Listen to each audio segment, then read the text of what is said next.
Zombie apocalypse.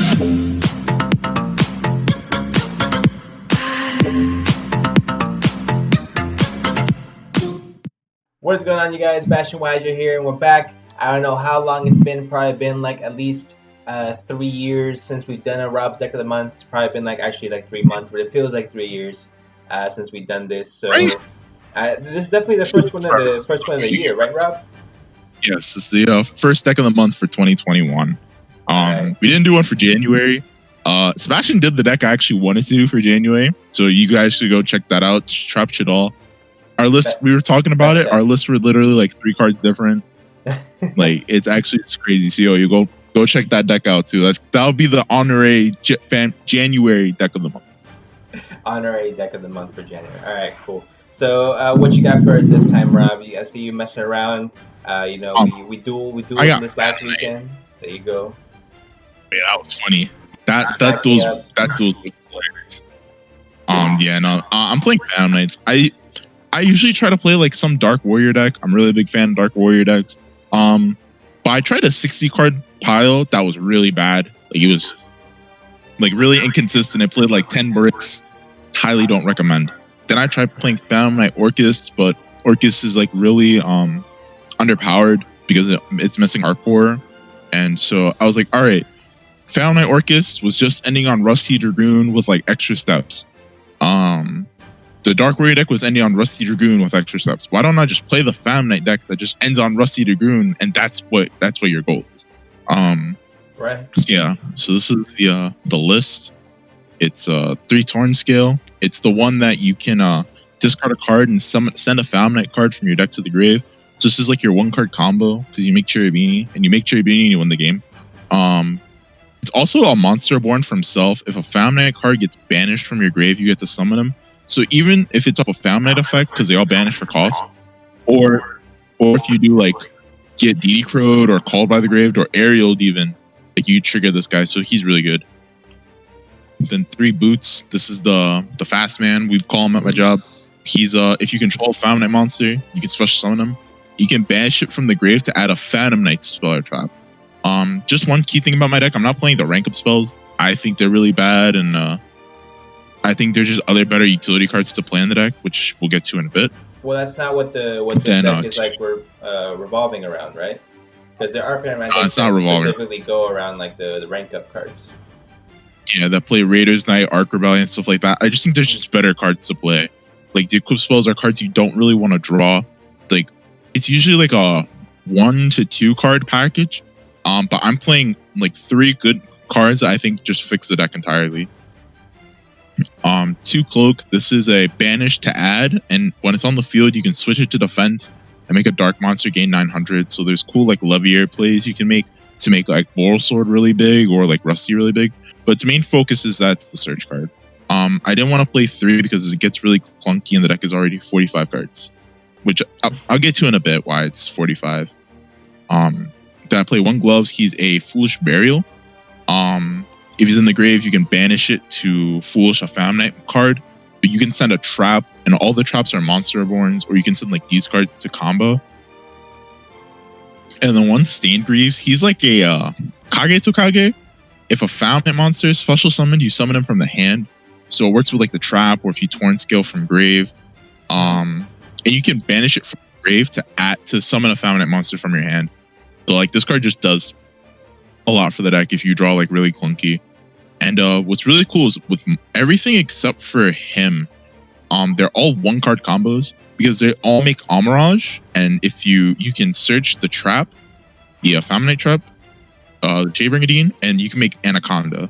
So like they're all like really good to draw in a sense, and they all work with extenders because all you really want to do is make Cherubini.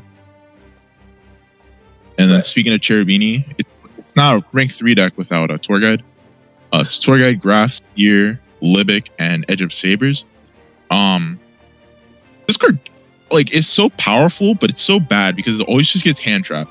So whenever this card resolves, it's like cool. You have the gas, your hand to play through everything. But the hands where you like draw this and it gets hand trapped, you're just like, well, hope I draw one of my extenders, and I play a lot of them. So Graph and Seer you need for the combo because the combo is you make Cherubini you send Graph and you summon Seer, and then you make Rusty and bring back the Seer or bring back the Cherubini, and then you combo from there. Libic is if you draw Graph or Seer, but you don't draw Tour Guide. You need a way to get the BA out from your hand because it's not as good of a free extender as the BA cards are. Then Sabers is another fiend target for Tour Guide. And it's another card you can send off Cherubini is if you draw like your brick card, which is Renaud. Why specifically Edgem Sabers? It seems like kind of like a interesting because he's a level 3. He's a level 3 Dark Fiend, and he's a Plague Spreader zombie. So it fills like multiple requirements. It's a level 3 for your level 3 plays. It's a Fiend for Tour Guide. It's a Dark if you want to make Rusty, and it's an extender because if you get hand trapped, you can always Foolish Burial, send this, and it's an effect monster that you can just summon for free by putting a card back. And it's a Plague Spreader that doesn't banish itself, so like you just have like a constant level 3 coming back every turn, which is really cool. Nice. And then the extenders, 3 Kagamuchi Knight. I know this card made Ford uncomfortable. I don't know why. He's another Kagetsu Kage. If you normal level 3, you get to summon from your hand. So he works with literally every monster in your deck. You can literally just normal summon any monster, activate Kagamuchi Knight, make Cherubini, and use full combo. And he's really good with Tour Guide because he chain blocks the Tour Guide. It's like a Blue Mountain Butter Spy and Neospace Connector, if you're familiar with that, where you go like normal summon Connector, chain link 1, Blue Mountain Butter Spy, chain link 2, you summon the Dolphin for free. So this card's very good. Dark, it's a Warrior. Warriors are actually really important in this deck because I play Isolde in my deck, which I'll get to in a bit. So having like it's another card that fills a lot of roles. Yeah, he's an extender. He just does everything. Then you have the 2 dangers, Jackalope and Tsuchinoko. No Nessie because Nessie's not really that good to draw in this deck. Like the only time you really want to draw is when you drew Torn Scale. But like if you're drawing Torn Scale, you were already like ahead anyway. Like these cards are always just going to be good cards. Then Tracker Wielder, just more generic level 3 extenders. I was going to play E-Telly, but I couldn't find room for the E-Telly. I couldn't even find room for Monster Reborn. But that's because of the Warrior package I'm playing, which I'll get to in a second. So what makes the and then for hand traps, the sidekick extenders superior to playing like either more Burning Abyss or more Phantom Knight cards? Well, this isn't really a Burning Abyss deck. This is more of like a Phantom Knight deck, and the Burning Abyss cards are just an engine. So you're never making like Beatrice, or you're never making Beatrice in this deck. So like there's no point to play more BA cards. And then these cards are normal summons though. Like if I were to play more cards, these are just more normal summons. These are cards that aren't normal summons. And the best way to play through hand traps is to have cards that let you commit without your normal summon. So hypothetically, you can draw like a danger and a psychic, and then just full combo through getting hand trapped on a graph. So these are really good. They're just names. It's really good to have just random names. He's also a tuner, which if you build your extra deck accordingly comes up, but it doesn't come up with this build. And then I only played 6 hand traps, 3 Ash, 3 Skullmeister. Instead of playing more hand traps, I played Cosmics because this format is a lot of back row decks. There's a lot of like Eldritch and Subterror. Like Serapter won like the remote duel invitational. So like I just want like cards that out problematic cards, and then this also hits Valley against the Gravekeeper Guru deck, or Gravekeeper Glue deck, as I wanted to call it. Sorry. And then Skullmeister is really good against like Eldritch, Virtual World, and Ash just has coverage. So everything else. So these are all like my non-engine cards. Makes sense. Then my bricks. So the normal Family deck just has your 2 vanillas and your Red Eyes Fusion, but mine has Renaud, DDR, and Living Fossil. So the theory is about these cards, I've only ever seen these in DB replays. I've never seen it in like actual deck profiles, and I don't understand why. So this deck can play through as many interruptions as possible, except for Nibiru. Nibiru is a hard stop for the deck. When my friend used to play a variant of this deck, he would make Verite Anaconda, and then I just Nibiru him, and he'd lose every single time. The build I'm playing just tries to force the Nibiru out by making Appaloosa, and the way you make Appaloosa consistently is by resolving a soul. So the theory is, when you resolve Rusty's effect, instead of setting a Fog Blade, you set Shade Brigandine, and you use it and Boots to make a Sold with a Cherubini already on the field. And you resolve a Sold's effect for 1, sending Living Fossil or DDR, depending on what your hand is. You summon Renaud, you add the card back, and you turn these two into Appaloosa. So like if they let the Assault resolve, you guarantee play through Nibiru, because if they Nibiru you at that point, the Living Fossil's already in your hand. You turn the Nibiru token into Link Spider. You activate your extender. You make Verite Anaconda, and then you Verite Anaconda, summon Dragoon, and bam. So this package is really good. DDR has a lot of synergy in this deck, not just because of Found cards, but because of like when you play against like decks of like banishing yourself, like Shadal, they like that, and Dino Miscusing you, or aerialing you. So DDR is really good to just bring random stuff back. And the only brick in this deck is Renaud. That's the only thing. Like you just can't. If you draw this card, you can't resolve it because you don't play any Fire Warriors. Renaud only can summon with Fire Warriors. So I think this package is insane. I side it out when I go second because this package is only really helpful turn 1 when you're trying to combo. But if I'm playing going first version of this deck, I'm always playing these 3, like, hands down. Right. God forbid that 6 card you draw is going to be like the Renaud. Then yeah, if you draw the Renaud going second, it's just a card you pitch off Torn Scale. But like these cards are still good to draw because they're extenders. Right. So that's the other synergy. So instead of playing Unsearchable Monster Reborn, you basically have 2 searchable Monster Reborns by resolving a soul. So like that was also the theory. Makes sense. And then Rhoda Foolish. Like this gets you Torn Scale, any Found Night card. So this is like a combo. Then this is just like a really good extender. Like if Graph gets like Ash or some shit, you can just like send Sabers in full combo anyway. Self-explanatory. Then yeah, 3 Fog Blade. This Fiendish Chain is actually just so good. It's Fiendish Chain. It stops from attacking. Like it's just so good. 1 Shade Brigandine. So your Dark Extender. I wish he was a level 3, but if this card was a level 3, this card would be nuts.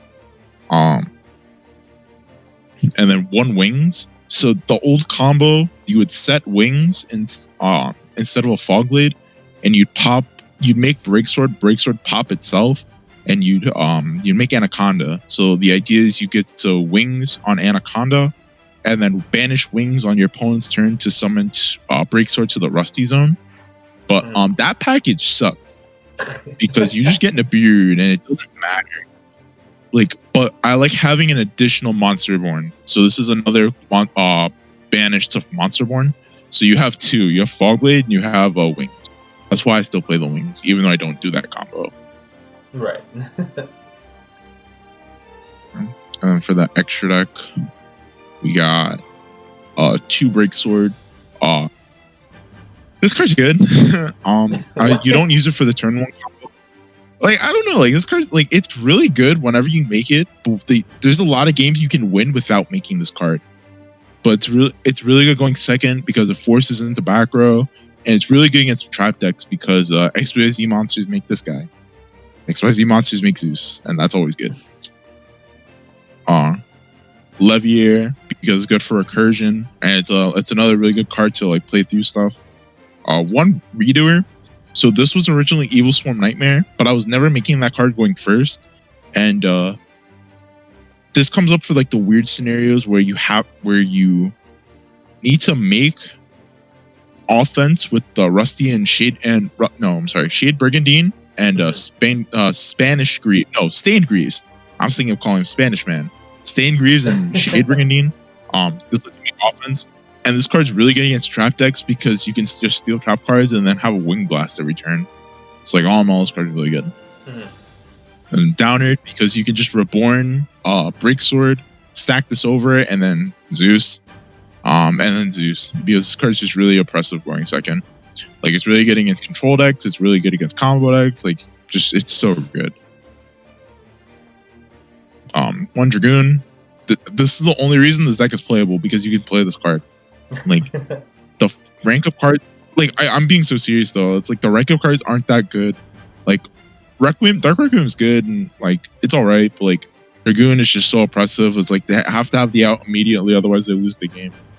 It's that consistency that you can bring out Dragoon with too. Like, that's what's insane about it. Yeah, it's another mermaid. Mm-hmm. Yeah, it's another Nightmare Mermaid where every deck that can just put 2 monsters on the board can just go like, just have a Dragoon, which is why this card's so ignorant. Like, if you really look at it, all the control decks that are just playing Red Eyes Fusion, they're like not good decks. It's just that this card's such a problem to deal with. It makes the other random stuff they're doing really oppressive. Like, a lot of decks can out this card on its own, but not when it's like with a Fog Blade and an Appaloosa 2 negates and a hand trap, or like Necro Valley this with like 2 trap cards. Like, this card's just like crazy. Right. Then Link ones, Almirage, Link Spider. You just turn Shade Brigandine into this, or then a Nibiru token, and you make Anaconda. And Almirage is for when you brick, and you draw like a cloak, gloves, cloak, or boots. Like, just that. Like, no combo. You just drew one of these cards. Mm-hmm. You can just normal summon, make Almirage, banish it to add the trap. You use the trap, and you turn it into Link Spider, and bam, that's Anaconda. Worst case scenario. Yeah, literally worst case scenario, you just always make Anaconda. And Cherubini. This card's literally just the best card in the deck. Like, it just gets you to NEBA, it gets you to Graph, which gets you to Rusty. Verity Anaconda, this card's nuts. Isolde, this card's just really good, as I explained before, for the Appaloosa play. Rusty Bardiche, this card's also insane. Like, I'm like, I understand why I brought this card back, but holy crap, this card's insane. Appaloosa, just because like this is how you just play through Nibiru, and it's really good when you're playing into boards because you make this and then they just like can't respond to anything. And then Boral Sword, this card's easier to make in this deck than Access Code, and I couldn't find the space for Unicorn, so I was like, there's no Link 3 I can play in this deck consistently. So I was like, why am I gonna play a 2 material Access Code when most of my stuff is darks, when I could just make Boral Sword and they die? Right. So that's why I played the Boral Sword. And that's it for the extra deck. I don't think there's anything to change, honestly. Like, Redoer is a flex spot. That's the thing. So like, realistically, these can be Unicorn Access Code, but I like this card against trap decks, and I think this card's just a little bit better in a deck that's like very monotone when it comes to its attributes. That's what I tend to notice a little bit more about your deck, is that I hear you mention a lot of like going up against trap decks. That just because of our, I guess, current format? Is that just what you face at locals? Oh no, it's this current format. It's just, if you look into a generic room, most of it is gonna be some form of Eldritch deck, or Shaddoll deck that has trap cards, or Burning Abyss deck that has trap cards. Like, the trap decks are everywhere. Like, because don't worry, I got mine right here. Don't worry. Yeah. We'll do a mirror match eventually. Wow, 3-card different mirror matches. That'd be something. It will it's just like a mirror match. The only thing difference is gonna be like your access code in my Grista. But yeah, no. When I play against fucking Adamantipator Prankids. So it's like that's what one of my friends play that I play test a lot with. That's what he's playing right now. So, or he plays Paleo and I just want to smack him. Whenever the turntables turn, it's just like, bro, these trap decks suck. But in playing a trap deck, you know how to play around a trap deck. So, right. And I'll do the side because I like doing side decks. Because there's a lot of cool theory with this deck in terms of side deck. Cool. So for combo decks, 3 Bell, 3 Nib. This is really good against Virtual World. This card's a blowout against Virtual World. Like, Virtual World will just combo like a moron, and then you just go haha Nibiru. Or if you draw like Ash like Bell's Meister can make Nibiru can make Virtual World pass, or it's like this is really good against Eldritch too. So it's another card you have in a grind game against Eldritch. Then for my back row hate, if you're playing a Zeus deck, you should just always be playing. You should just always be playing Reboot. If you're playing a Zeus deck, so instead of playing evenly matched and more copies of Cosmic Cyclone, I'm playing Triple Twin Duster. But Duster's just a blowout card. This card's nuts. But this card has synergy by discarding cards, and then you also have the synergy of not losing to Lancia. So my theory is any deck that loses to Lancia should not be siding Cosmic Cyclone. They should be siding Twin Twister, because you're going to Cosmic them, they're going to Lancia you, and you're going to be sad. And you're still going to look at 5 trap cards, and you're like, oh no. But if you Twin Twister them, you get to trigger an effect, pop the card, you still are inherently playing around Lancia. Mm-hmm. And then if you're playing Zeus, you should be playing Reboot. Because you go, like, you start playing, they flip trap cards, you make Reboot, or you activate Reboot, you make Zeus, and they die. And then my favorite tech is 3 anti-spell, 1 order. Jesus Christ. So, what's the hate so for? A Dragoon backed up by these 4 is nuts. So it's a counter side idea. So a lot of the decks right now are siding in Dark Ruler, Mystic Mind, Forbidden Droplet. This card just, unless they pitch a trap, this card just deals with Droplet.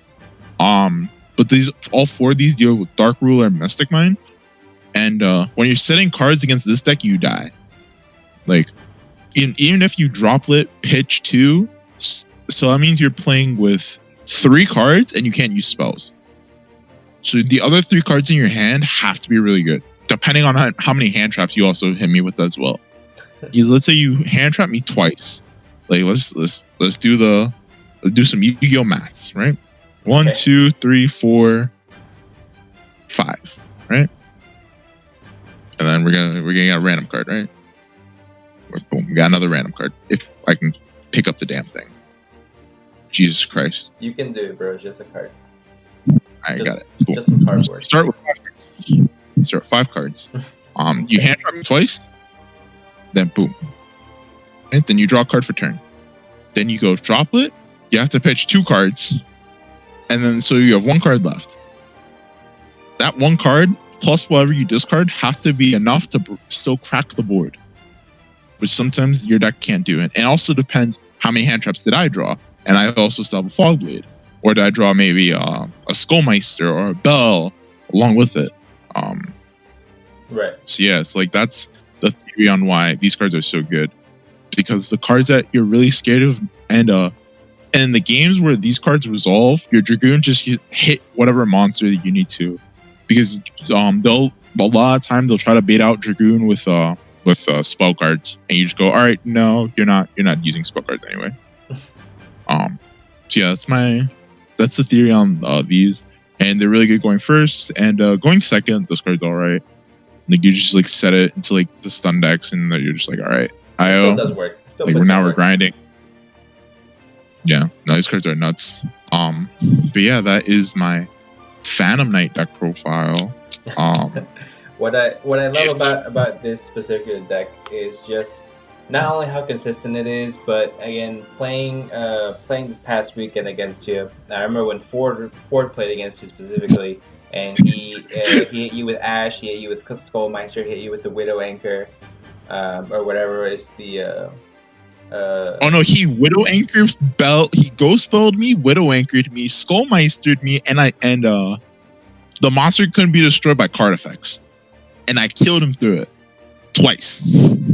Right, and you still made your full board with Rusty Barnage. You still made your Appaloosa with 3 negates, and you still made your Dragoon. Yeah. Even playing through everything is just absolutely insane, man. Oh, and like the combo is so consistent. Like I'll show it. Let me just zoom this up a little bit. Whoa, cool. Whoa, boom. Let me just. All right, cool. Boom, boom. So the combo is very consistent. So for the purpose of it, it's going to be Kagamucha Knight and Kagamucha Knight and Mook Gloves. Actually, no. I want it to be because the card it is doesn't matter. Ash. Cool. So you normal Ash, you activate Kagamuchi Knight, you make Cherubini. Mm-hmm. Zones don't matter. Then you send Graph as a cost, summon Seer. Wait, put your graveyard a little bit further in. Boom. Okay, thank you. You make Rusty, then you resolve Seer, summon this. So if you look at it, it's like you Ash Graph, but it depends what your hand is, because in a moderate case scenario, this card's a Famine card, so that means you have an extender anyway, or this is like a Edgem Sabers, or just like a Dark, like this. It's not going to be an Ash Blossom, Right. It's just an example. But like, let's say this gets belled, then you still make like a sold and stuff. Then you use Rusty, you set off Shade Brigandine, you send Cloak, and then you banish Cloak to add Boots. If you starts with Boots and Torn Scale, you're fine, because so you can only summon this card from your hand by once per turn. So if you have a Torn Scale in your grave, when you banish Cloak, Torn Scale is going to trigger, and it's going to be the extra body. So you special. You make Isolde. You resolve the first effect, which is to add. I always add Torn Scale, because it's just a really good follow-up. Then you use the effect for one. I usually send Living Fossil. You can send whatever the hell you want. And add Renaud, and then Renaud's going to trigger to add back. So if your opponent lets that resolve, you don't care about Nibiru, because you're going to go anything. They're going to go, yes, Nibiru, no, okay. You link these two. If you have extenders, you can also link off the Renaud, but I'm just doing the bare bones combo. So you link those into Appaloosa, and it's Appaloosa for 2 negates. Dice.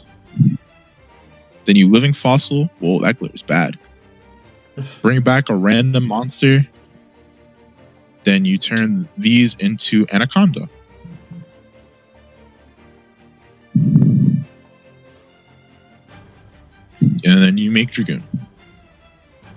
So you started with 3 other cards. You end on your full board, and then you're also gonna trigger the Boots to add a Fog Blade.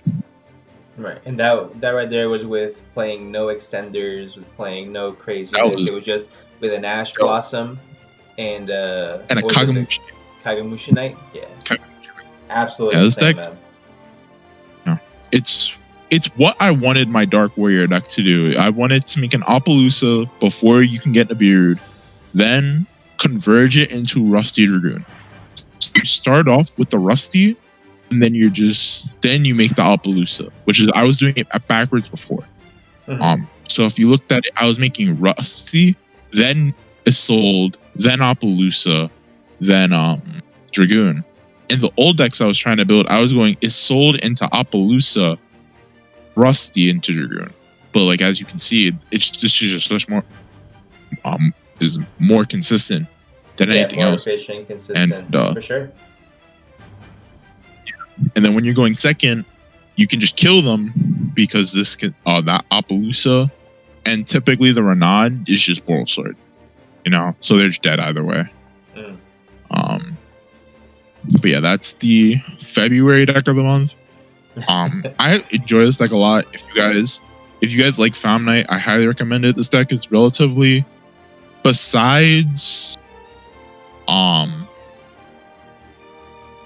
I think besides the Dragoon package, this deck is relatively cheap. Like, I know Torn Scales are like $20, but like Zeus, that's fine when the rest of your deck is like 5 cents. Oh, I forgot about Zeus. Oopsie.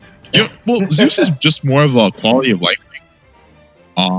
It's like, I have a Zeus, so I'm playing it. But it's not a necessity. If I didn't have Zeus, yeah, it's like, it's really good going second. But like, other than that, like, I have not made this card a lot in testing. Like, I've only made it in like very niche hands that I was losing most of the time anyway. They're there's very few boards that this deck like can deal with, but like Zeus will just ignorantly clear a board, you know. So it's like if you have one, highly recommend. No, it's so true. It's like you just freaking make break sword. You pop, you attack into something, Mhm. and then you just slap a bunch of dudes. It's like Zoo, where you just have two materials. We're gonna pretend Mew and Mewtwo are found night cards. Then like you just boom, boom, boom, boom. So you have two sends. Right. Like it's crazy. Absolutely insane. Well, thank you Down so is much. kind of expensive too now. Huh? Okay, maybe it's not as budget as I thought it was. Anyway, well, if you're not playing Zeus, you don't play Down, so it works out. Right. All right. Well, thanks a lot, Rob, for showing us your fan and deck profile for February deck of the month. I appreciate you so much, man. Is there anything you want to go ahead? Any lasting words you want to go ahead and say to the public? Don't forget to check out, like, comment, subscribe. Go check out Sebastian's Shadal deck that he just uploaded for February, the honorary January deck of the month. Really good list, really good deck profile. Highly recommend. And yeah, hopefully there's gonna be more content. I don't know if Sebastian recorded those remote duels, but if he does, I did, and I cannot upload them because my recording software is that doo-doo garbage. So hopefully this works. I'm doing a sad face right now. All right, man. Yeah, I hope you guys enjoy the deck profile. If you have anything you think I should change, let me know. I'm always open to suggestion. Unless you tell me to cut torn scale, then I'm not going to listen to your suggestion. But and we will send an angry tweet as to why you're wrong and tag you. Smash the like button for more videos, guys. Comment down below what you think should be changed, or comment down below what your favorite variation of the Phantom Knight deck is, and then we'll go ahead and review all those. But subscribe for more videos, guys, and we will see y'all in the next one for sure.